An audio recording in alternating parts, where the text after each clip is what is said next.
Ольга Перепелкинаға 78 яш, ләкин бүген дә сәхнәгә чыгар алдыннан матур итеп бизәнергә ярата ул. Нәрсә җырлавыбыз гына түгел, нинди кыяфәттә чыгуыбыз да мөһим ди өлкән кеше. 10 ел буена ансамбльга йөрим. Кая чакырсалар, шунда тиз арада җыенып чыгып китәм. Чуашча җырларга һәм биергә яратам. Егоркинадан килгән ансамбль күп еллар дәвамында чуаш мәдәниятен саклап яши. Җырлары, кигән костюмнары, гореф-гадәтләрне үсеп килүче буынга җиткерергә ярдәм итә. Бүген аларның чыгышларын караучылар арасында әрмән, татар, рус милләте вәкилләре дә бар. Китаплар Дуслык көпірін тізек проект аксаларында бұл біздің уже икенче мероприятие. Бірінші шарабыз біздің қазақ культурасы бойынша өткені. Бүгін біз Чуаш халқының шеге өрнәкләре белән танышачакбыз. Җырлары, биюләре, киемнәре белән танышабыз.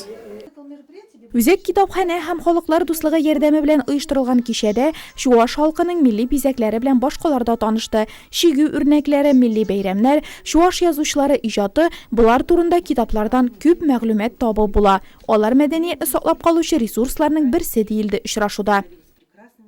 Если мы всей командой будем... Әгәр дә без әти-әниләр, әбиләр, мәктәп, балалар бакчасы белән бер команда булып эшләсәк, Чуаш халкының гореф-гадәтләрен саклап кала алачакбыз. Безнең әби-бабаларыбыздан килгән мирасны саклап калу төп максат булырга тиеш.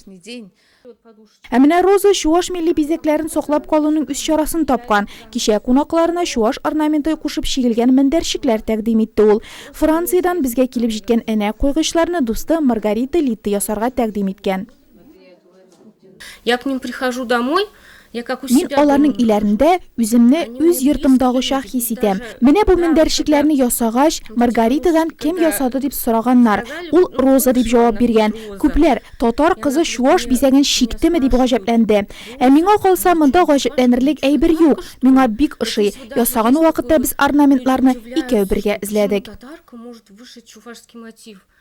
Бискарню дип аталучы бу кул эшләнмәләрен катнашучылар бик яратты. Чуаш милли бизәкләрен яратучы кызның әнә тыга торган мендәрчекләре Татарстан Республикасы президенты Рөстәм Миңнехановта да бар. Халыклар дуслыгы йортын ачуга һәм уяв бәйрәменә килгән кунакларга сувенир буларак таратылган алар.